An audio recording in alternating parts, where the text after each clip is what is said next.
ഇവന്മാരെയൊക്കെ അമ്മ നട്ടതാ. ആകാശം മുട്ട വളർന്നു നിൽക്കുക. അവിടെ ഒരുത്തൻ പഴുത്ത് നിൽക്കുന്നുണ്ട്. എന്നിട്ടും അത് അമ്മയ്ക്ക് പറിക്കാനാകുന്നില്ല. ഉയരത്തിലേക്ക് പോയി. ഏട്ടന്മാർ വേണം അമ്മയ്ക്ക് ഇത് കിട്ടണമെങ്കിൽ. ഇവിടെ ഒരു തടിമാടൻ ഉണ്ടായേക്കണു.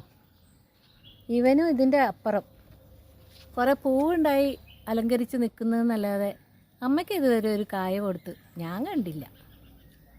ഇവനൊക്കെ എന്തിനിങ്ങനെ പന പോലെ വളർന്ന് നിൽക്കണമെന്നാണ് ഞാൻ വിചാരിക്കുന്നത്. ഞാനൊരു പാവം കുഞ്ഞൻ. ഞാൻ ചെറുതാണ്. എൻ്റെ അമ്മയുടെ കൈ ഇതാ ഇവിടെ എത്തും. അമ്മയ്ക്ക് എന്തുപോലും വേണ്ട. പിന്നെ ഞാൻ ചെറുതാണെങ്കിൽ ഞാനായിട്ട് അമ്മേനെ പേരുദോഷം കേൾപ്പിക്കേണ്ടതെന്ന് വിചാരിച്ചിട്ട് എന്നെക്കൊണ്ട് കഴിയും പോലെ എനിക്ക് അമ്മയ്ക്ക് ഇതേ കൊടുക്കാൻ കഴിഞ്ഞുള്ളൂ. ഇതുകൊണ്ട് അമ്മ തൃപ്തിപ്പെടട്ടെ. അപ്പം അമ്മ മുകളിലേക്കൊന്നും പോവുകയും വേണ്ട, കമ്പും കോലും എടുക്കുകയും വേണ്ട.